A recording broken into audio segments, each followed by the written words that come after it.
First general question about venture mindset, how to switch off from traditional investments to venture and what we need to do in order to increase the number of venture investors in our country. And I think first of all, one has to rethink what venture capital is. There are some people who believe venture capital can be labeled as a risk asset. In fact, some people in Europe in particular, they believe it's a risk investing. That's the label they put on.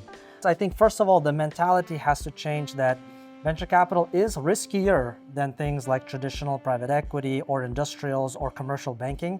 But any strong developing economy that wants to think long-term, 5, 10 years into the future, has to have a vibrant and open venture capital strategy.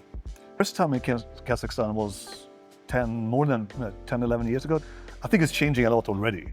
So I think the fact that it's now a unicorn in Kazakhstan is a good sign. Of course, there's more to be done. I think it's a new generation coming up in governments, among investors with a more entrepreneurial mindset. So that's critical. And I think just generally, the more we see successes, the more it's going to breed the willingness to take risk, to think differently. I think it's just keep going, right?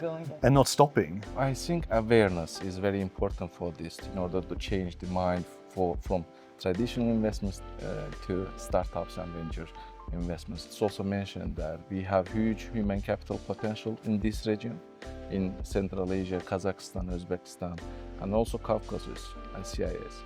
And therefore, I'm a true believer of that. If awareness increased, these investments will change from the traditional investments into the venture capitals.